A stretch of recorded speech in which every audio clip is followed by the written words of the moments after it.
ще десятки і десятки шахедів летіли у бік Київської області, і всі вони нібито були збиті, як повідомили вчора повітряні сили, але от згодом якраз влада Київщини так само повідомила, уточнила, що внаслідок падіння уламків, ракет і шахедів відбулося загоряння, пожежа на промисловому підприємстві на території Київської області. Ніхто не уточняв, що це за об'єкт, де саме він розташований, зі зрозумілих причин. Ну, але оскільки інформація про пожежу все надходила і надходила, то можемо із масштабів цієї пожежі, цього інциденту, цього випадку зробити таке припущення, що йде мова якраз про підприємство паливно-енергетичного, скажімо так, комплексу, тобто місце зберігання пального або ж різноманітних паливно-мастильних матеріалів. Ми бачимо, як пожежники вчора весь день боролися із цим загорянням, із наслідками цієї пожежі. І от продовж дня вчора наші рятувальники, Державна служба з надзвичайних ситуацій, по-перше, такі фото опублікувала, по-друге, повідомила, що у ході ліквідації цієї пожежі було задіяно 247 людей особового складу з числа пожежників-рятувальників, 111, увага, одиниць техніки і 4 пожежні потяги. Тобто надзвичайно масштабна велика пожежа на Київщині через удар росіян виникла. І тут уже, в принципі, неважливо, уламки впали, чи відбулося пряме влучання, наслідки, бачимо, цієї пожежі доволі таки важкі і масштабні. Ну, хоча якби було, напевно, пряме влучання, може іще важчими могли бути наслідки якраз цієї атаки росіян. Ну і станом, власне, на сьогоднішній ранок зменшилася кількість техніки, яка задіяна у ході якраз ліквідації пожежі. Ну, це вже пізно ввечері. Вчора йшла мова про те, що скоротили до 91 одиниці техніки в процесі гасіння цієї пожежі, от залучення саме різноманітних одиниць техніки стосовно ліквідації наслідків цього загоряння. Але все одно ми бачимо, що дуже багато людей задіяно і гасили фактично вчора до пізньої ночі. Станом на ранок поки що оновлень у нас немає, чи завершилося гасіння цієї пожежі, ну, але принаймні 15 годин і більше навіть тривала ліквідація цієї пожежі вчора від самого ранку, від світанку, відколи російські ракети не прилетіли на Київщину, і російські дрони так само, і там, власне, їх збивали наші сили протиповітряної оборони. Ну і також додамо, що Росія вчора посеред білого дня фактично обстріляла Кривий Ріг, так само завдала ракетного удару по цьому місту. Загалом ми вчора також бачили повідомлення про небезпеку ракетну і в Запоріжжі, і в Дніпропетровській області. От одна із атак в Дніпропетровській області стосувалася якраз Кривого Рогу. Ми бачимо тяжкі, жахливі наслідки цього обстрілу.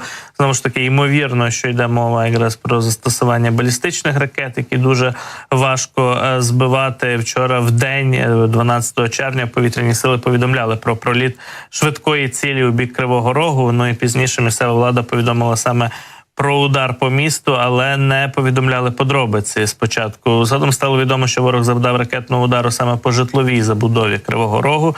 Бачимо, що постраждали і будівлі, і автомобілі згоріли, які поруч стояли. Зачепило також і адміністративні будівлі. От бачимо, як працюють рятувальники, поліція, шукають людей, яких, можливо, завалило якраз уламками у різних будинках у цьому районі, де відбулися влучання. Ну і весь день тривали пошуково-рятувальні роботи на місці влучань. Наприкінці доби, от за підсумками якраз цих рятувальних робіт, стало відомо про 29 поранених людей і про 9 загиблих, на превеликий жаль. Ми ще про Кривий Ріг будемо сьогодні в ефірі буквально за декілька хвилин в деталях спілкуватися із якраз нашим колегою, кореспондентом із Кривого Рогу. Чекаємо на це включення. Ну, але от якраз наприкінці минулої доби саме такі цифри, числа лунали стосовно якраз тих людей, яких зачепило, яких поранило або яких вбили росіяни вчора в ході цієї страшної атаки. Президент Зеленський відреагував, звичайно, на цю атаку, оскільки це Кривий Ріг – рідне місто Володимира Зеленського, і, зрештою, страшна трагедія, яке б місто не обстріляли. Глава держави реагує на подібні, скажімо так, прояви злочинного такого тероризму, залякування і атак по українцях з боку ворога, з боку Росії. І у своєму коментарі, якраз вчора у своєму дописі, глава держави вкотре наголосив на тому, що потрібно якнайшвидше посилити систему протиповітряної оборони в Україні. Ми бачимо, зараз є певні позитивні зрушення. Є такі анонси і обіцянки від наших західних партнерів вже найближчим часом, найближчі тижні поставити Україні щонайменше 2 додаткові батареї системи Петріот. Від США і Німеччини пролунали якраз такі повідомлення.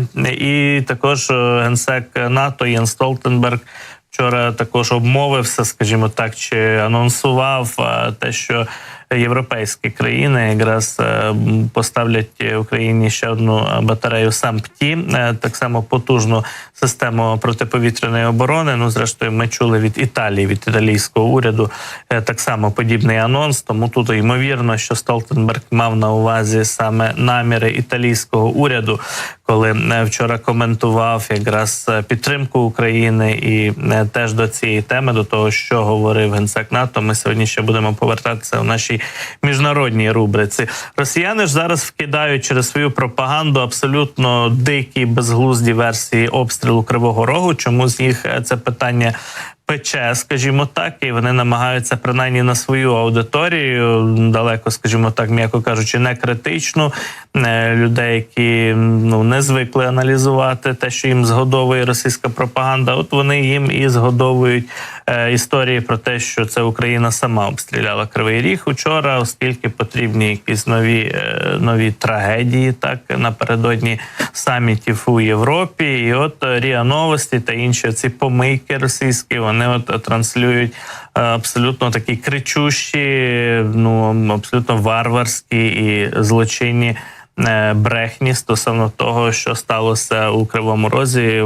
Якраз внаслідок влучання по житловому будинку там загинули люди, а от росіяни пишуть, що це Україна сама собі, мовляв, винна, і що це Україна обстрілює свої ж міста.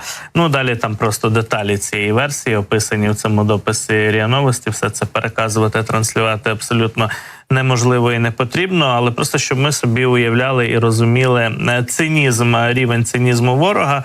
От вони в такому ключі якраз коментують те, що в Кривому Розі вчора відбулося, якраз через їхній же ж обстріл, їхніми ж ракетами.